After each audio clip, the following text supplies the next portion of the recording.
Bom, boa noite a todos.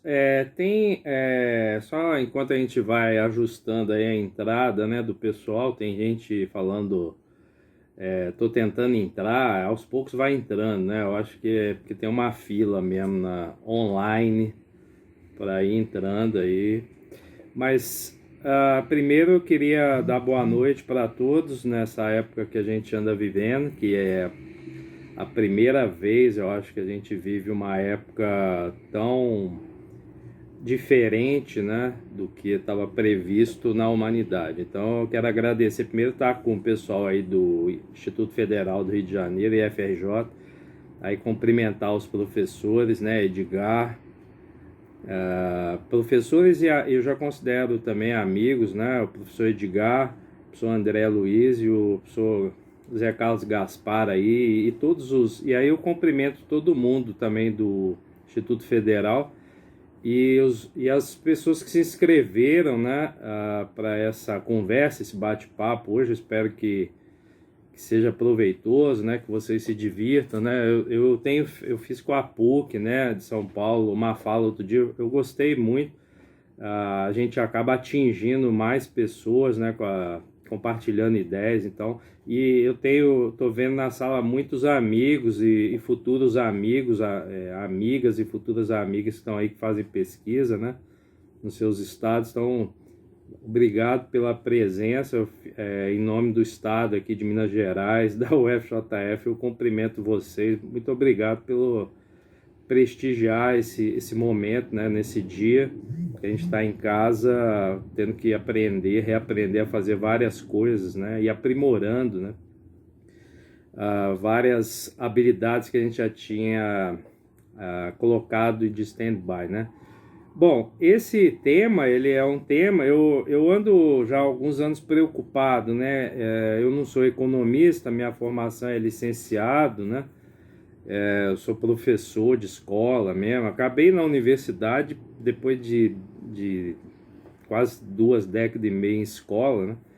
Então, mas sempre que eu tive lá na escola, esse tema que amarra educação e economia sempre me instigou, né? Eu sempre li sobre isso para tentar entender por que que a economia é um tema que praticamente move hoje a vida do mundo inteiro, né? E não a educação. Eu acho que a educação tinha que estar em primeiro lugar, primeiro a saúde das pessoas, mas isso envolve, sem dúvida nenhuma, educação, né? Eu acho que países que estão olhando bem para a saúde do seu povo também estão com a educação, ah, vamos dizer assim, melhor, né, do que a nossa, né, por exemplo. E são países pobres, né? Eu não estou falando dos países mais ricos, porque os Estados Unidos é um dos países mais ricos do mundo e está com graves problemas, tanto econômicos quanto educacionais, né? O nosso sofre das duas partes, né? Isso não é culpa só de uma pessoa, embora uma pessoa atrapalhe muito, né? Dependendo da posição que ela ocupa, ela dificulta demais, porque não dá um exemplo que a gente espera, né? Mas eu vou falar sobre isso. Ah, eu quero organizar algumas coisas, né? Porque o tempo é curto para a gente poder jogar várias sementes. Por exemplo, hoje eu estava consultando, eu tenho consultado, porque a gente tem feito vídeos, né, para divulgar as ações do nosso grupo Pesquisa de Ponta, né? Eu e os bolsistas, cada um na sua casa lá, fica fazendo o roteiro e o vídeo. E esse vídeo, os vídeos de educação financeira e higiene na pandemia, e a gente tem se atualizado todos os dias, né? Por exemplo, hoje 163 mil casos, né, de Covid-19 no Brasil e mais de 11.300 óbitos, né? Quer dizer, 11.300 cidadãos brasileiros, né, que nos deixaram aí. Eu tenho uma visão sobre isso, né, espiritual, mas de qualquer forma são perdas que têm que ser colocadas, né, porque senão fica uma fala estranha de certas autoridades de que está havendo uma baixa letalidade, né, dessa doença, e não, qualquer brasileiro que faleça por qualquer motivo, né, em particular pela Covid-19, ele deve ser respeitado, né? Então, isso está acima de qualquer princípio econômico, né? Isso é questão de respeito ao próximo, né? E, e algumas falas que eu ando vendo, né? Como eu tenho ficado mais em casa, apesar de ser eu que saio para fazer algumas atividades, né? Ah, antes dessa epidemia se espalhar, né, há alguns meses, né, no Brasil há 2 meses que a gente tem vivido essa situação, a economia mundial é muito bom que se esclareça, ela já estava muito mal, obrigado, tá certo? Ela estava descendo a ladeira, inclusive na China, a, os índices econômicos chineses, né, que foi onde surgiu a pandemia, mas não é culpa só da China isso. A gente não deve culpar nenhum país, apesar de lá o sistema de produção e o sistema de higiene em geral da China, ele precisa mudar, porque ele atrapalha muito o mundo como ele está colocado. A economia mundial estava muito já debilitada, né? Por vários motivos, entre eles porque há uma falência de teorias neoliberais, né? De que se o PIB tá com saúde, o resto vai funcionar. Isso não é verdade, né? O produto interno bruto de um país, ele pode até estar estável, mas o resto tem que ser levado em consideração. E a economia brasileira estava muito mal, como ela está muito mal. Então, é um reflexo, né? E a culpa dos problemas econômicos, a gente não pode colocar jamais no colo do povo, né, de nenhum país. A atual crise que está acontecendo de saúde no mundo é culpa, o culpado é um vírus, né, e não as pessoas que estão tendo que ficar em casa hoje para justamente achatar a curva. Vem havendo um discurso de que a economia está indo mal porque as pessoas estão ficando em casa. Isso é uma mentira que qualquer economista sério ou qualquer pessoa que tenha discernimento é capaz de entender, né, ouvindo especialistas, de que o problema atual é devido a um vírus, né, e não devido aos trabalhadores, aos professores ou qualquer profissão que está ficando em segurança em casa. Então, isso também é importante dizer, né, que é um problema de saúde pública e que é resolvido com cidadania, com educação. Quer dizer, quem pode ficar em casa para o momento atual, e isso é o ideal para a economia, é isso que vai salvar a economia. São as pessoas que podem ficar de quarentena, ficarem. E a gente tem que saudar aí as pessoas que estão na linha de frente, né, para salvar vidas, os profissionais da saúde, que também vão fazer parte de salvar a tal da economia, que é tão falada, né? Que muita gente fica tentando entender que Deus é esse que é falado, que é tão cultuado. Só para você ter uma ideia, no primeiro trimestre a economia americana estava em queda, né? Caindo 5%, né? Quer dizer, a nação mais rica do mundo estava passando por graves problemas já, e isso não era devido ainda ao coronavírus, já era reflexos de tomadas de decisões neoliberais, né?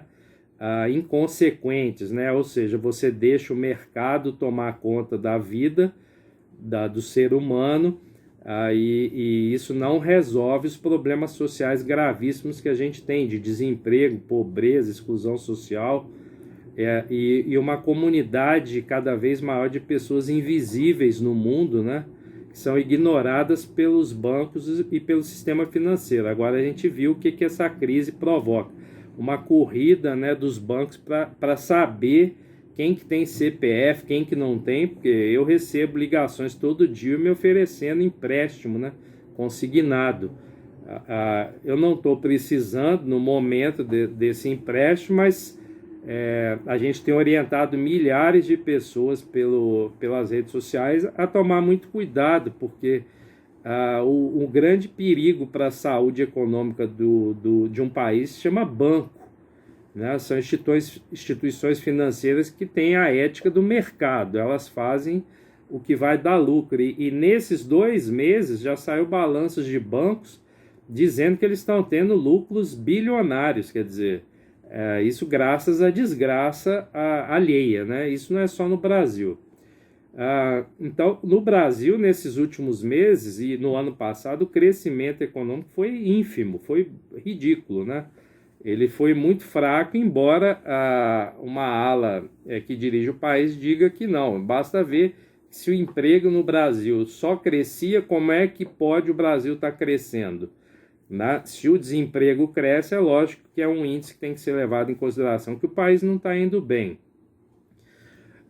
Bom, então isso é só para esclarecer, né, as fábulas que a gente ouve por aí, muita gente acredita, né, em notícias que são veiculadas em redes sociais. Porque esse tema que eu estou falando inicialmente, a importância para os professores, né, sejam eles de matemática, os futuros professores ou professores de qualquer área, né, ou cidadão brasileiro, ele tem pouco acesso a algumas fontes críticas, né, que a educação matemática crítica, por exemplo, pode oferecer. Os meios de comunicação em geral, eles tendem ou a combater quem está no poder ou a defender quem está no poder. E nessa linha cruzada aí, nesse tiroteio todo, muita gente não entende o que está acontecendo, né? Agora, se você for definir a sociedade que a gente vive hoje, né, uma sociedade chamada sociedade de consumo líquido moderna, né? Esse termo, ele casa umas ideias que eu tive, né, durante os anos que eu fiquei em escola, fazendo pesquisa lá na Unesp, né, na UFRJ também, passei um tempo. Ele é um termo que linka a sociedade de consumo do Bauman com a sociedade de consumo que eu também acredito, né, que é uma sociedade que tem 2 termos, o consumismo e o consumo. Em geral, quem tem mais literacia financeira consome nessa sociedade o que é necessário. E quem tem baixa literacia financeira se deixa levar por ondas de consumismo, né? Ou seja, vive numa eterna Black Friday, né? Tudo é motivo para consumir. Nessa sociedade, o ter está acima do ser. Quer dizer, se eu tenho dinheiro, se eu tenho carro, se eu tenho lugar para morar, se eu tenho um status social, em geral, eu tenho privilégios nessa sociedade, né? Mas, ao mesmo tempo, eu tenho mais responsabilidades. Ou não. Deveria ter, né? Mas muitos que consideram ter acima do ser, que é essa sociedade, né, que o Bauman desnuda em vários livros, entre eles a Sociedade de Consumo, né, A Vida para o Consumo, desculpa. Esse livro ele mostra que o sistema econômico, né, e as nossas pesquisas têm mostrado isso, o sistema econômico hoje mundial é um grande cassino, onde quem pode participar é quem tem cacife, quem tem dinheiro, quem tem reservas financeiras, quem tem crédito. Não é o caso de boa população mundial. Mais de 1 bilhão de pessoas hoje no mundo passam fome, né? Esses são dados de janeiro. Você imagine agora, com todas as restrições que estão acontecendo, quantas pessoas, né, a mais de 1 bilhão que estão sofrendo, por exemplo, de fome no mundo.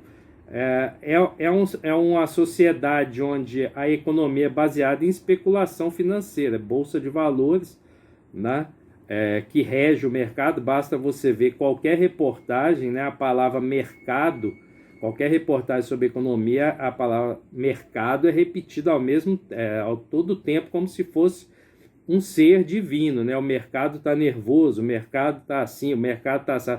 Se o mercado dá um espirro, ele é capaz de derrubar um governo, né? Uma ênfase muito grande no produto interno bruto, né? Não interessa se as pessoas estão vivendo à base de remédio para acordar, dormir, para rir, para chorar. O que interessa, em geral, na economia ou nos assuntos econômicos é o PIB, né, o Produto Interno Bruto, se o país está produzindo desenfreadamente. O que interessa é o câmbio, ou seja, quanto que está o dólar. E hoje a gente estava conversando aqui em casa, é capaz de chegarmos ao Natal e o dólar bater R$10, né? quer dizer, nem pensar mais em certas viagens, né? A gente vai ter que começar a visitar museu pelo computador, como a gente já anda fazendo, porque a tendência é o dólar disparar cada vez mais. Por quê? Porque um pequeno grupo da humanidade, 0,1%, ganha muito com esse tipo de crescimento, né? Enquanto que a maioria perece e fica cada vez mais pobre, né? E uma coisa que eu critico é a economia ser tratada como um ser divino, né? Um Deus. Se a economia vai bem, tudo o resto se resolve, né? É como se você imaginasse um carro. Se o motor está funcionando bem, o resto você não precisa prestar atenção. Nem na lataria, nem nos pneus, nem nas peças que compõem o carro, entendeu? Você só faz revisão do motor. O resto você deixa para lá. Mais ou menos essa uma comparação, né, do dia a dia, seria isso, né? Um país seria aí um organismo, tipo um carro. Ele tem vários modos de funcionar, mas a ênfase está no Deus da economia, ou seja, você só foca no motor que diz que esse carro vai funcionar bem. Não é verdade, né? O principal riqueza de um país não é os bens que ele produz, nem é o produto interno bruto, é o seu povo, né? Eu tenho ido em escolas e às vezes eu pergunto isso, qual que é o bem mais precioso de um país? E as pessoas respondem, é ouro, é dólar, é carro, é dinheiro, e não é, a resposta é o povo daquele país, né?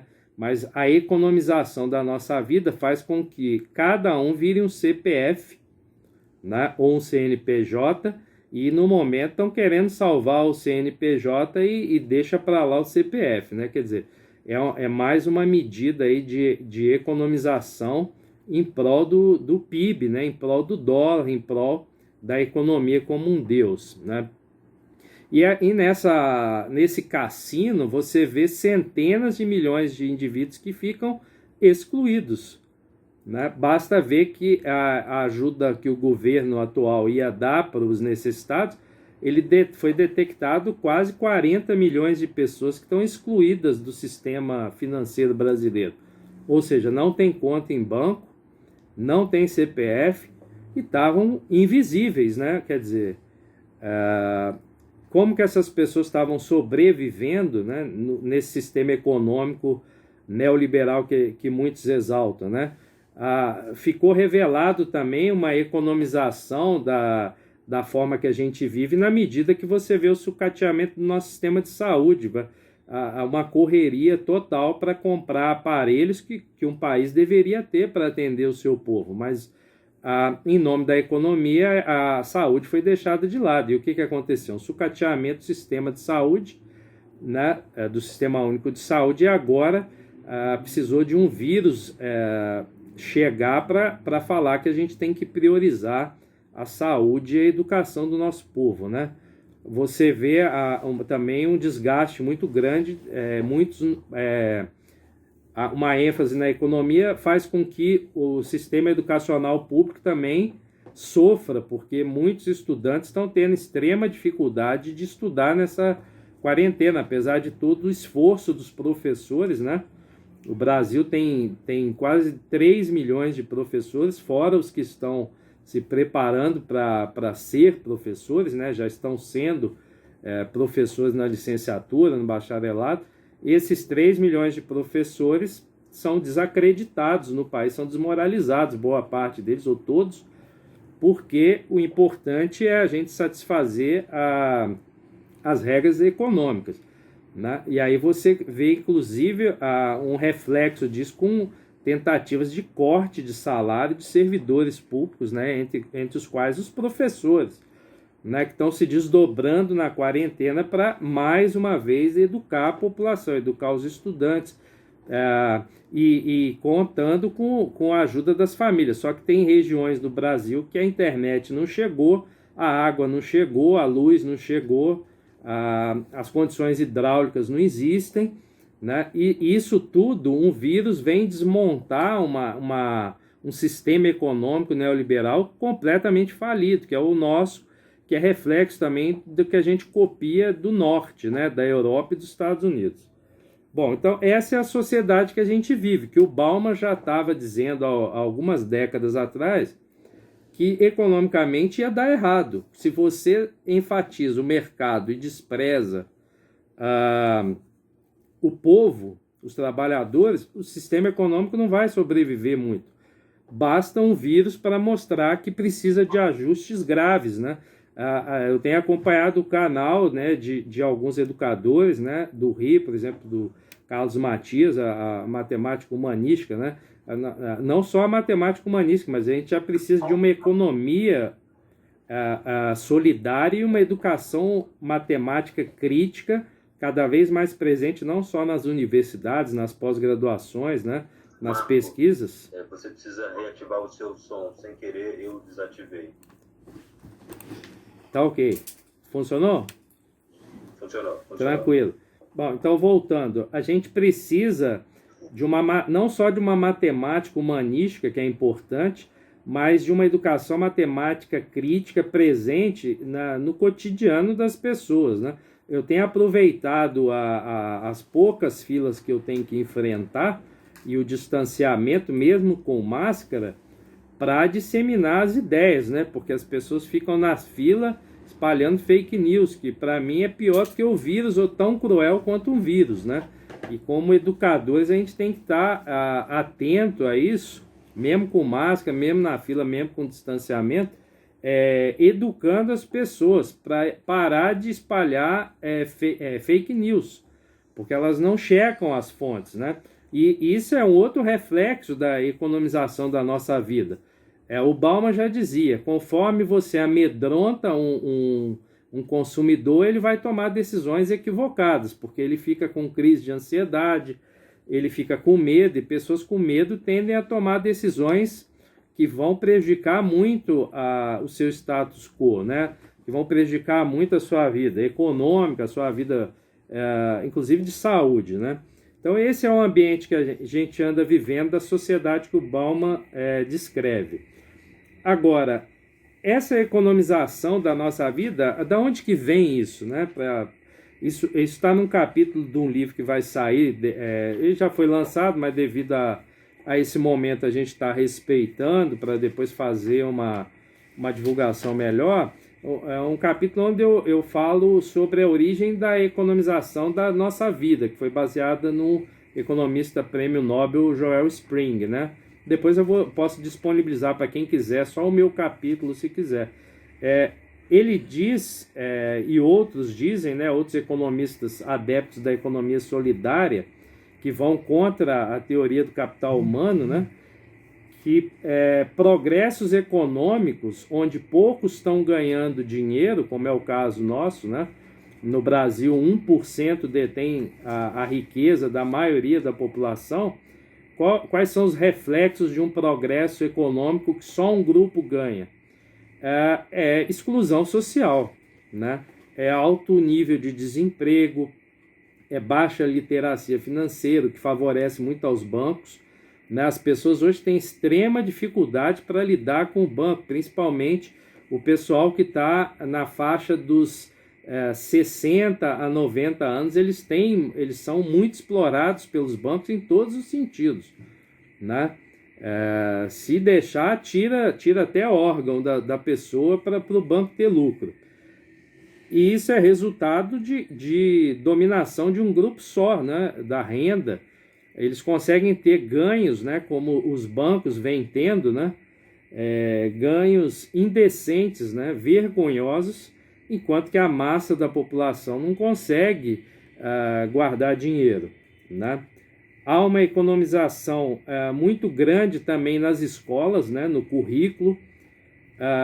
Em que sentido? Você vê hoje a Organização de Cooperação e Desenvolvimento Econômico, a OCDE. Basicamente, a OCDE é a Roma antiga, né, só que nos dias atuais. Seria o Império Romano dizendo como que deve ser a escola, como que deve ser o currículo, como que deve se avaliar se uma pessoa tem literacia financeira, se ela tem literacia estatística, se ela tem literacia da língua, né, do país. Quer dizer, a OCDE hoje, com o PISA, praticamente ela dita quais vão ser as formas de ajudar financeiramente um país. Então, aquele país que tem resultados baixos no PISA, ele tem extrema dificuldade para se desenvolver socialmente, economicamente, politicamente, porque a OCDE estipulou como que deve ser a forma de agir econômica dos países, entendeu?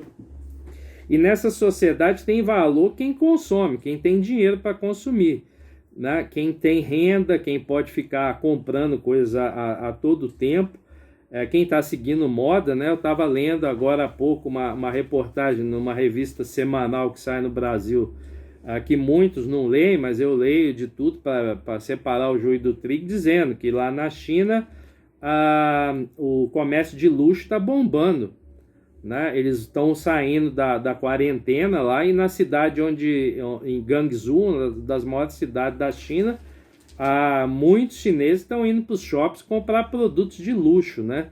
Aí você vê uma economização da vida no seu nível mais cruel, né? As pessoas no mundo inteiro estão ou não estão conseguindo, né, ver os seus parentes nos velórios, estão tendo que enterrar às pressas, né? Eu tive casos na família que não faleceram de Covid nesses últimos 2 meses, mas faleceram, né? Parentes próximos, meu pai e meu irmão tiveram problemas de saúde, mas não foi de Covid, e o enterro teve que ser rápido, porque a probabilidade de contaminação, de aglomeração em cemitérios é grande. E na China tem uma parte que parece que entendeu, a outra parte está indo para shopping consumir produtos de marca de luxo, né? Que tipo de comportamento é esse, né? Depois de tanta dor, né? Há um desprezo também nessa economização da nossa vida da área das ciências humanas, né? Você vê reflexos muito grandes da economia, entre eles corte de bolsas para pesquisa, né? Que agora parece que falaram que vai voltar, mas até o ano passado estava havendo um corte sistemático de bolsas de pesquisa. Aí o que acontece? Vem um vírus e mostra que a gente tem que privilegiar a educação, a saúde, a pesquisa, né? A saúde básica, a pesquisa científica nas universidades públicas, né? Que tiveram vários cortes. A UFRJ, uma das maiores universidades do Brasil, com vários cortes. Aqui também a UFJF com vários cortes de pesquisa, de bolsa, de pesquisas voltadas para a área da saúde, né? Não eram pesquisas que estavam banalizando a pesquisa, ao contrário. Pesquisas que são feitas em universidades federais deveriam ter uma atenção do Ministério da Economia, porque são elas que geram as vacinas e as soluções para os problemas que a economia que cria, muitas vezes. Muitas pessoas criticando a China, mas a população da China, em geral, não tem nada a ver com o vírus. Agora, o ritmo econômico que eles são colocados para viver lá faz com que vírus como esse e outros, né, estão prevendo, se a gente não mudar o sistema econômico, a nossa forma de consumir, nós vamos sofrer muito. Alguns nem vão sofrer porque vão acabar desencarnando, vão para outro âmbito, mas quem ficar vai ter muita dificuldade daqui para frente, como nós, para viver economicamente, né? Então, esse desprezo da área de ciência, das pesquisas feitas em universidades públicas, né? E isso no Brasil foi muito grave nos últimos anos, principalmente a partir do ano passado, e um desprezo da área de ciências humanas que eu acho grave, né? Porque parece que filosofia, história, geografia são áreas que não são necessárias para formar o cidadão. E aí você vê hoje uma grande massa, né? Ou como andam dizendo aí, né? O efeito manada de pessoas acríticas, pessoas com grau de alfabetização política muito básica, né, muito pequena, acreditando em qualquer conversa, em qualquer fake news que é falado por autoridades, né? Então, fechando esse primeiro bloco, como é que a gente pode resumir? Que a gente vivencia hoje um mundo em que ocorre um processo agressivo, né, de financiarização e economização da educação, da nossa vida social, da nossa vida política, né? Um crescente muitos currículos padronizados, né? E isso tudo chancelado pela OCDE, que algumas pessoas dizem, você é inimigo da OCDE. Não, eu sou um grande crítico da OCDE. Eu acho que deveria ser criada uma organização com fins humanísticos que contrapôsse, que fosse contra as ideias, que batessem soluções, como eu vou falar ao final, do que a OCDE anda fazendo, né? Ou seja, nesse mundo que a gente vive, quem é respeitado é aquele que é um sujeito ativo no mercado financeiro em geral, quem está antenado com as normas do mercado financeiro, né? Alguns autores que eu ando lendo, né, além do Bauman, né, o Byung-Chul Han, que é um filósofo, né, que despontou aí, ele tem ideias que convergem muito com o que o Bauman fala, né? Ele diz do que a gente sofre hoje nessa economização, né, da vida, onde a economia é mais importante do que qualquer coisa. E aí você vê no início da pandemia no Brasil falas do tipo, se não salvar a economia, não tem salvação, né? E isso foi desmontado rapidamente, porque a economia somos nós, seres humanos, né? Se a gente não tiver saudável, como é que vai existir formas de consumo, né? Ou de consumismo, como alguns querem viver assim. Então a economia é cada um de nós, né? E no início parecia que estava se falando de uma matéria da universidade ou de regras econômicas. Vamos salvar a economia e quem sobrar fica para consumir. Essa sociedade também é uma sociedade onde há um capitalismo de vigilância, né? Que esse Byung-Chul Han anda dizendo, quer dizer, daqui para frente nós vamos ser cada vez mais vigiados, como já ocorre no mundo oriental. As pessoas elas são monitoradas não só pelas redes sociais, mas ele narra num dos últimos artigos dele, as pessoas estão sendo monitoradas na China, na Coreia, com pulseiras, né? E não são presidiários, são pessoas que estão tendo que usar pulseiras, daqui a pouco pode ser chip, e aí restaurando uma sociedade aí Foucaultiana, né? Disciplinar, de vigilância total. E isso tem uma faixa na economia, por quê?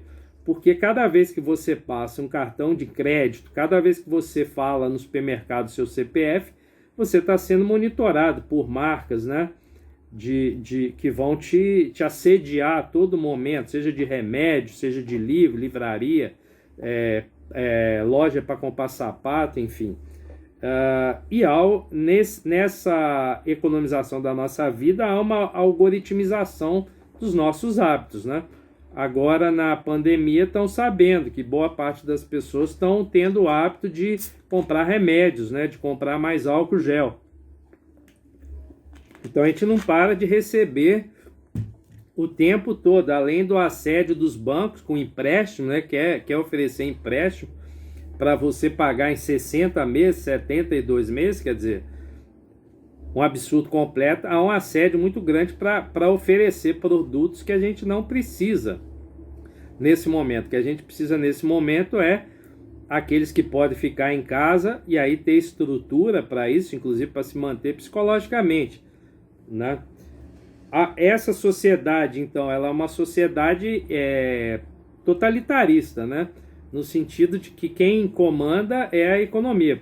Basta você ver quem é mais ouvido atualmente nas entrevistas, em geral, seja entrevista ao vivo ou em casa, é o ministro da Economia dos países, né? A maioria dos países, quem está dando entrevista é o ministro da Economia, não é o ministro da Saúde. Esses países estão tendo muita dificuldade para administrar a pandemia. Aqueles que criaram equipes interdisciplinares, multidisciplinares, estão saindo da pandemia com perdas de vidas, que é lamentável, mas com menos óbitos do que o nosso, né? Você vê exemplos de países do sul do mundo, né, como a Nova Zelândia, que tem uma taxa de óbitos baixa, porque houve uma responsabilidade, né, geral, principalmente na fala dos educadores, de ter voz e falar com as pessoas. Olha, a orientação no momento não é ir para a rua, é ficar em casa e fazer as atividades em segurança dentro de casa. Nos países capitalistas mais agressivos, as propostas foram de beber vodka ou fazer sauna, ou é uma gripezinha, ou isso não vai atingir ninguém e a maioria da população vai resistir a isso sem problemas, né? Quer dizer, você vê falas, em geral, extremamente irresponsáveis, né? Até que acontece na própria família. Aí você vê que a força da economia não interessa. Quando acontece uma pandemia dentro da sua casa com alguém que você ama, aí a economia naquele momento é esquecida imediatamente, né? Um exemplo muito grande do que anda acontecendo no Brasil, por exemplo, além das irresponsabilidades grandes, né? Nas entrevistas de várias autoridades, né, que estão mais preocupadas com a economia do que a vida do brasileiro, é uma destruição muito grande da Amazônia, né? Nos últimos 30 dias, nunca houve uma devastação tão grande na Amazônia como nos últimos anos, né? Quer dizer, o pessoal está aproveitando a pandemia para ir para a Amazônia, e quem que está devastando? A Amazônia não é o povo brasileiro, é um grupo econômico, é um grupo financeiro muito forte que vai para a Amazônia agora e faz o que quer, porque está aproveitando, né, que a gente está ficando mais preocupado em sobreviver, e isso é que deve ser feito nesse momento. Mas em contraponto tem grupos financeiros e econômicos que estão mais preocupados com o lucro, então eles estão indo para a Amazônia. Aí é uma responsabilidade muito grande das autoridades, porque quem mora na Amazônia são hoje os brasileiros, né, os nossos irmãos, que não estão nem aí, nem devem nunca estar nem aí para a economia, que são os índios, que são os verdadeiros moradores do Brasil. Eles estão lá à mercê de invasão para derrubar a árvore. Isso num período onde a gente deveria estar preocupado com a saúde e não com a economia somente, né? Bom, vamos para a segunda parte, então. Eu volto a fazer críticas da OCDE, porque a OCDE, fazendo uma piada que a gente faz, é igual o pato, né? O pato é um animal que ele corre mal, ele nada mal e ele voa mal. No entanto, ele é uma criação divina. Eu gosto do pato, mas eu tenho que admitir que todas as ações que ele faz, ele não consegue tirar nota 10. A OCDE é igual o pato, se a gente trouxer para o contexto do mundo animal. Tudo que ela faz é no viés econômico. Então dá tudo errado. Todas as propostas de OCDE de crescimento do país, o que eu proponho, em geral, no nosso grupo de pesquisa, é que você faça o contrário, né? O Brasil está indo mal no PISA. Dependendo na área de educação financeira, eu acho que é até um mérito, se for, porque a prova do PISA de educação financeira não mede literacia financeira, tá certo? Ela mede a capacidade de consumo, de consumismo. Isso não é literacia financeira. Então, a OCDE, em geral, as políticas que ela vem adotando desde a década de 70, para os países se reerguerem, dá tudo errado, né? São violências à cultura de um povo. E aqueles países onde está dando certo, você vê, no caso dos Estados Unidos, que não tem uma educação primorosa, é uma educação que o que dá certo lá são as universidades pagas, onde há uma seleção, né, econômica daqueles que podem pagar, ficam. E, em geral, eles têm um capital cultural, um capital social favorável e acaba dando certo, né? A OCDE tem as políticas ainda que a gente critica, que são baseadas na meritocracia e no capital humano. Isso faria sentido se houvesse equidade social, mas num país como o nosso, onde a desigualdade social é extremamente grande, onde 50% da população não tem um banheiro dentro de casa, onde 40 milhões não tinham CPF até um mês atrás para receber um benefício, né? Que o governo no início queria dar R$200, agora virou 600 e pode chegar a 1.200, dependendo das condições da família. Aí você vê como que falar em meritocracia, em capital humano no Brasil é um cinismo econômico, né? É bom para propaganda de banco, é bom para a novela das 8, mas na realidade boa parte dos brasileiros eles estão invisíveis, né? E o retorno que eles têm dos impostos que a outra metade paga é muito pequeno ou nada. né? Quer dizer, agora ficou conveniente para a economia saber quantos brasileiros têm CPF no Brasil. Por quê? Porque até então, antes do vírus, eles não pesavam na balança. O que pesava era quem estava recebendo, né, dinheiro todo mês, salário como a gente, que pode gastar, que pode, dentro das suas possibilidades, né? E para aquele 1% ou 6 famílias que governam o Brasil economicamente, que ditam as políticas econômicas no Brasil, não fazia sentido nenhum esses 40 milhões de brasileiros, né? A OCDE também insiste em economizar a nossa vida como?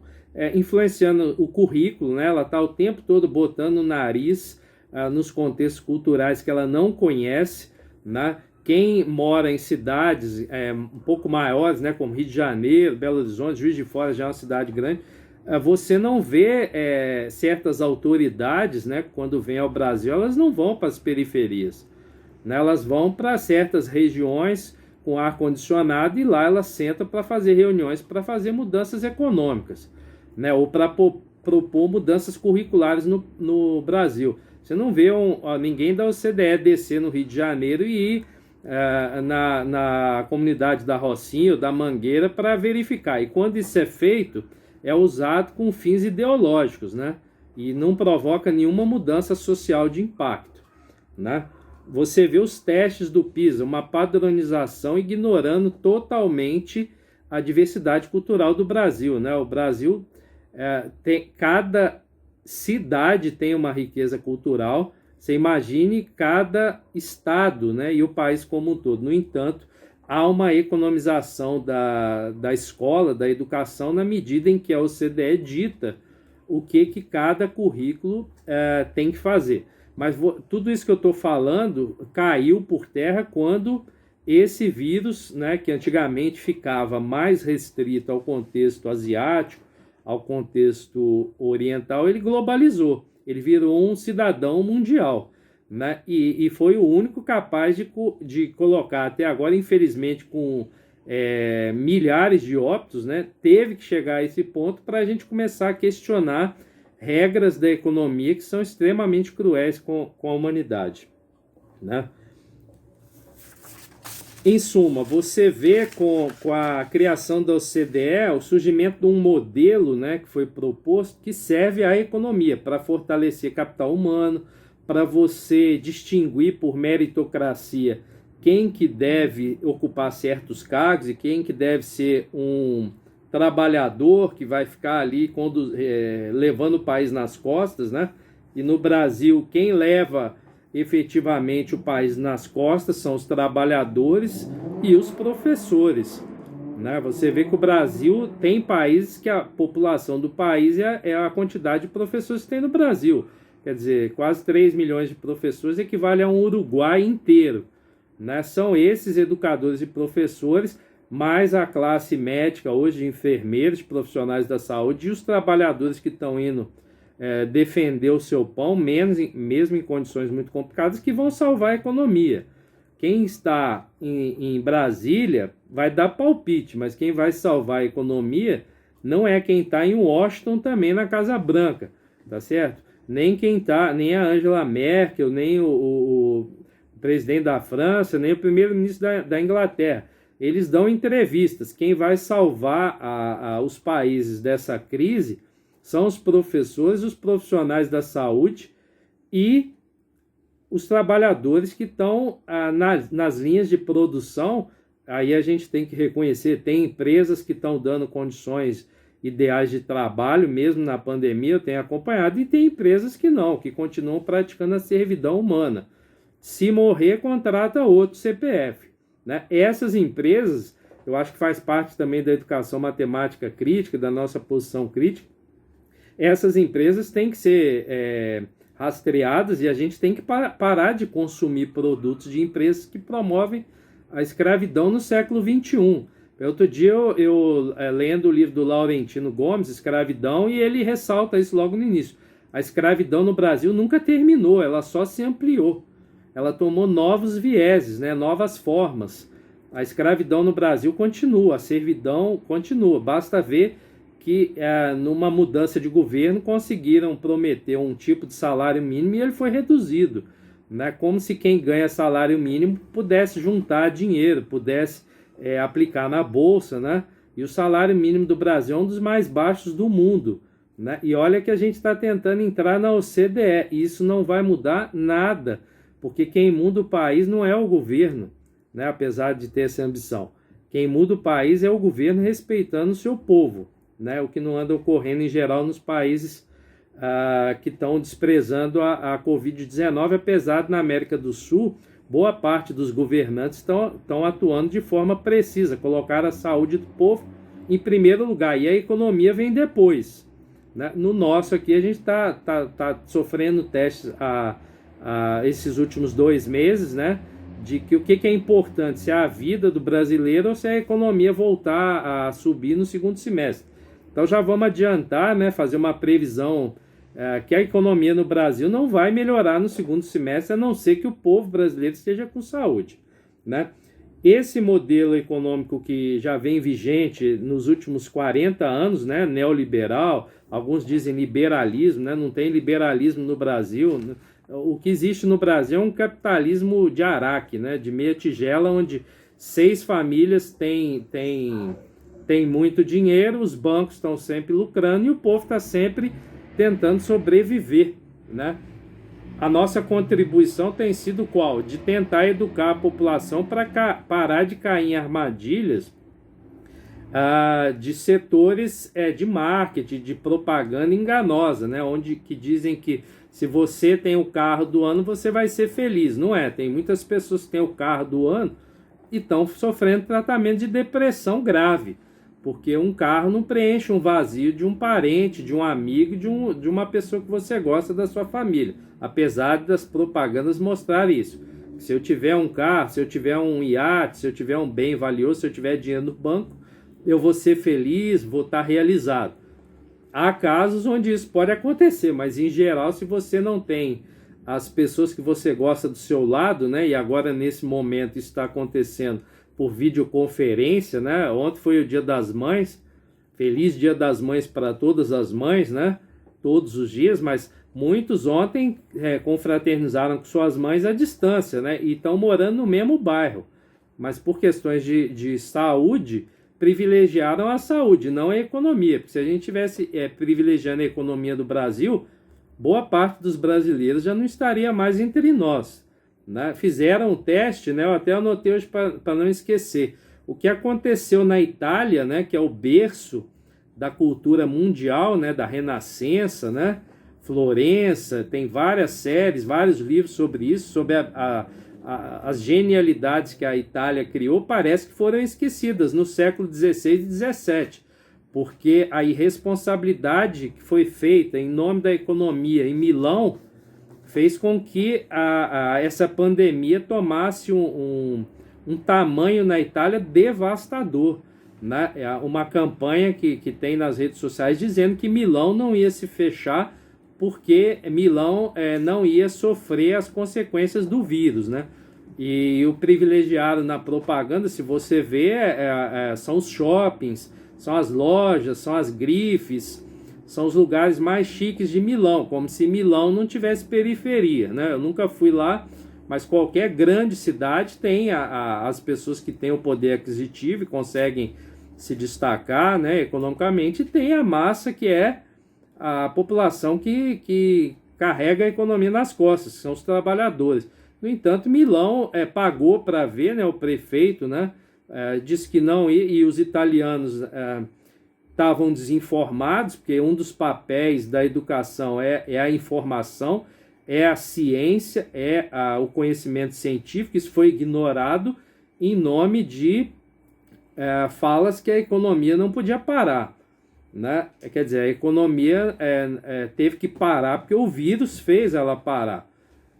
A gente não é capaz ainda, né, até que surja, e isso vai acontecer nas universidades públicas do Brasil, eu tenho essa impressão, eu venho acompanhando, pode surgir, como já surgiu, né, em épocas passadas, em séculos passados com Oswaldo Cruz, vacinas muito potentes para doenças, O Brasil é um polo produtor científico de vacinas muito grande, e isso precisa de apoio da economia, né? Precisa de dinheiro, porque é ciência de ponta, são pesquisas de ponta que você tem que realizar, são testes materiais caríssimos, e é isso que a economia devia servir nesse momento. Tá dando subsídios, primeiro para o povo sobreviver, porque boa parte dos brasileiros já havia sinalização de que ia começar a passar necessidades de alimentos nas últimas semanas. Isso foi parcialmente resolvido, né, economicamente, com esse pagamento aí dos impostos que a gente paga para o governo. Ele está devolvendo para a população. Algumas pessoas me disseram, o governo está dando dinheiro para as pessoas que estão na fila da Caixa. Não, isso é uma inversão da fala econômica. O governo não dá dinheiro para o seu povo, ele devolve o dinheiro que a gente paga, né? Imposto de renda, cada garrafa d'água que eu estou tomando aqui tem 20, 30, 40% de imposto, né? Dependendo do produto que eu consumo.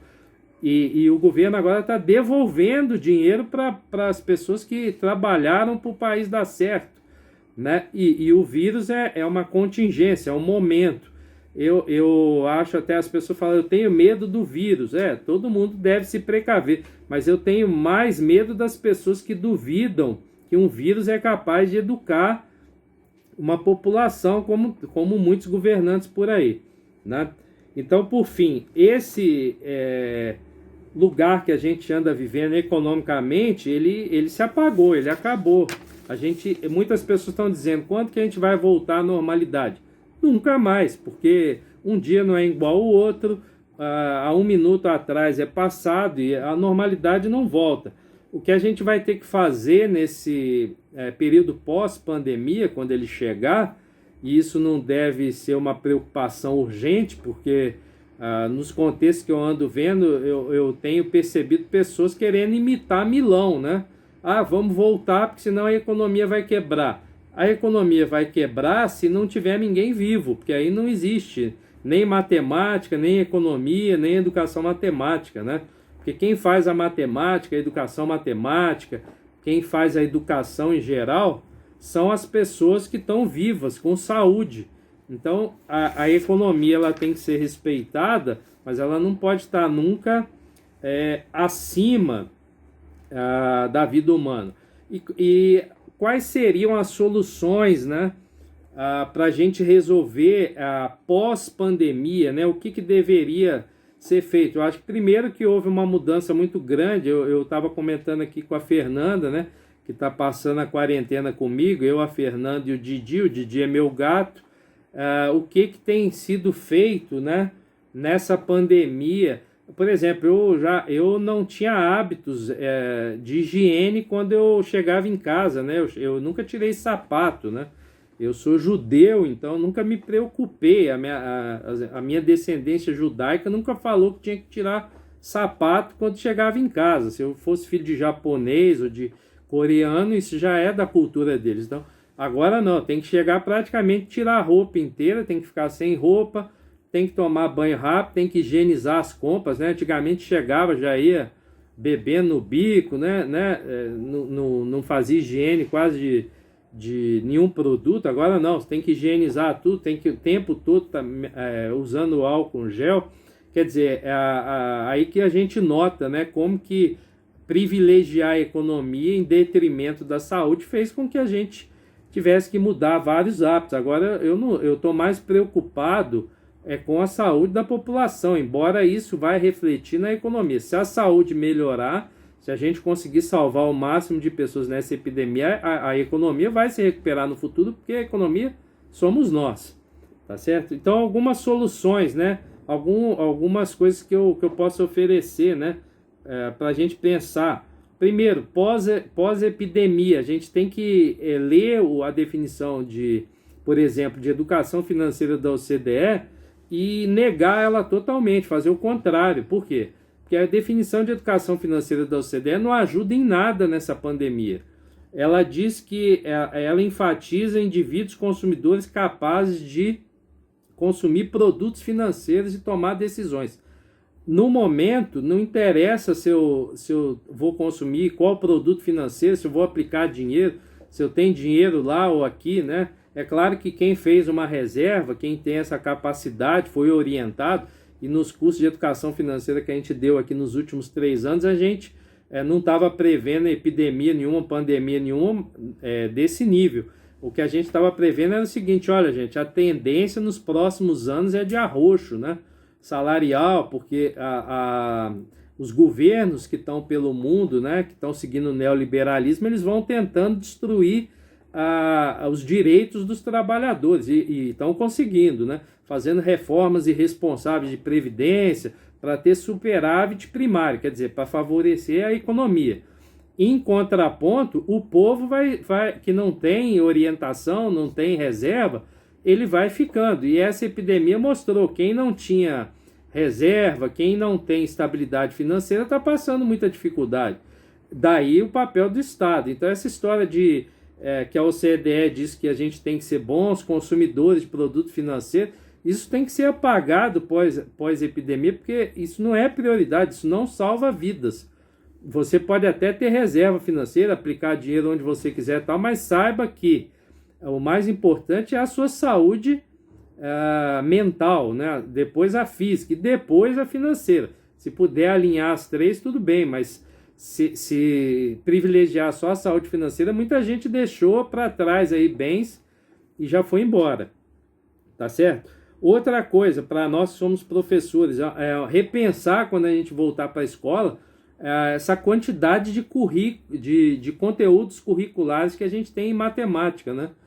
Estão falando que o Enem não vai adiar. Bom, eu acho que vai, porque vai haver uma pressão muito grande das elites, né? Porque tem o filho do pessoal lá, da classe mais alta do Brasil, né?